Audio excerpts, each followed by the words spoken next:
Continuamos acá en Vladimir en la Una con Liborio Guarulla y con José Luis Pirela. José Luis Pirela, diputado a la Asamblea Nacional. Liborio Guarulla, gobernador del estado Amazonas.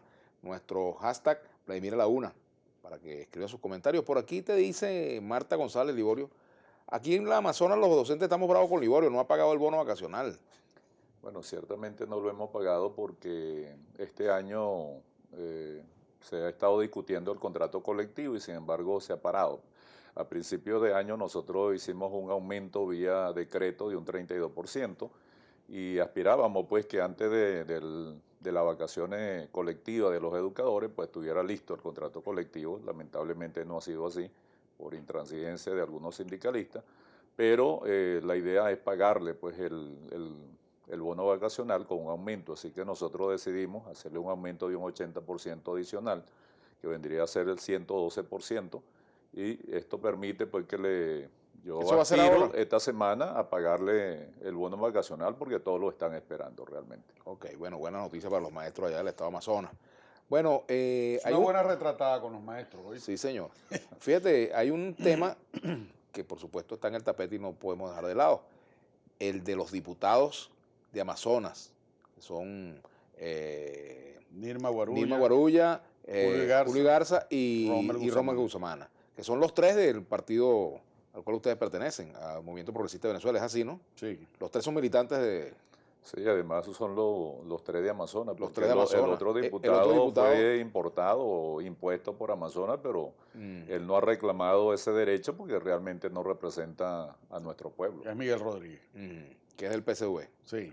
Ahora, en ese caso, ¿qué es lo que piensan ustedes hacer para que esa incorporación sea efectiva? Ellos ya se incorporaron, pero el Tribunal Supremo de Justicia puede decir mañana que las decisiones adoptadas por la Asamblea son nulas con los votos de estos diputados, por ejemplo. Bueno, puede decir lo que quieran, pues ese tribunal es capaz de decir y de hacer cualquier cosa, ¿no? Ahí hay unos señores que de verdad son de dudosísima legitimidad en sus actuaciones, pero hay que remitirse a los hechos. Los hechos hablan por sí solos. En el 6 de diciembre hubo una elección. En esa elección, esos 4 diputados, 3 son nuestros y uno es del PSV, salieron electos, fueron adjudicados y fueron proclamados. ¿Qué dice la Constitución? El artículo 200 de la Constitución establece que los diputados gozan de inmunidad parlamentaria desde el momento de su proclamación hasta que culmine el periodo. De manera que no puede cercenarse la representación de los parlamentarios sin que se cumpla con el procedimiento de allanamiento a la inmunidad, solo que el gobierno y el tribunal, que actúa como una dependencia del Ejecutivo, no respeta la Constitución porque sabe que no tiene mayoría en la Asamblea Nacional para imponerle el que convalide una trastada y un fraude procesal como el que se montó. Decimos que es un fraude porque los denunciantes, Jorge Rodríguez y Nicia Maldonado, de paso candidata derrotada en la zona, eso es culpa de Liborio, que los ha derrotado muchas veces, entonces no le perdonan que les haya ganado siempre, está en una situación de presentar una prueba fraudulenta, una grabación de un anónimo con una supuesta funcionaria de la gobernación donde están hablando de comprar votos en una mesa. Primero, esa prueba no puede ser calificada como tal en ningún tribunal porque fue obtenida de manera fraudulenta, de manera ilegal. Y en segundo lugar, si tomase el Consejo, la sala electoral en cuenta esa mesa, es irrelevante para el resultado general.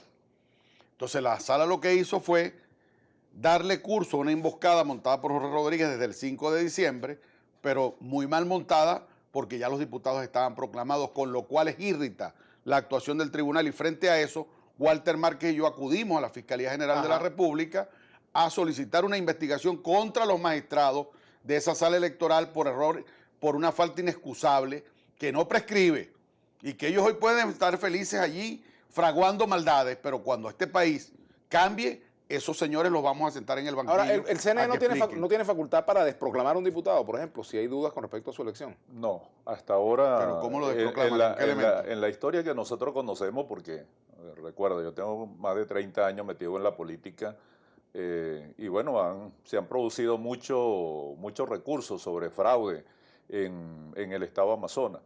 Y el mecanismo siempre ha sido el mismo, es decir, uno tiene que tener las pruebas en la mano el día que uno vaya a hacer la denuncia y sobre los casos muy específicos, es decir, cuántos centros electorales y dónde realmente se ha producido lo que uno está llamando fraude. Y luego, como decía José Luis, debe existir la manera, una vez identificado dónde se produjeron los fraudes, evaluar si esas mesas cambian el resultado electoral, porque así se ha producido. Si lo alteran o no. Si lo alteran o no.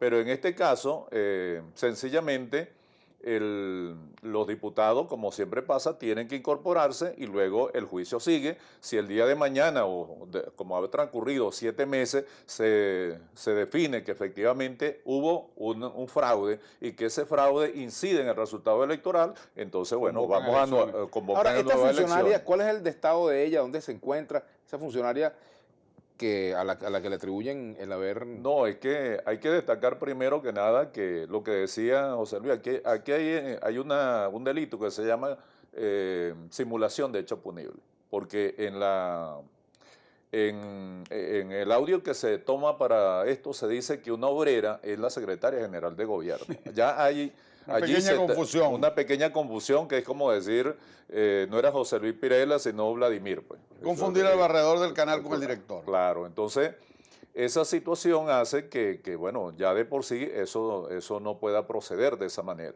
Pero además de ello, en las 2 únicas mesas donde ellos hablan de que pudo haber habido una compra de votos, supuesta compra de votos, en esas mesas ganó el PSV.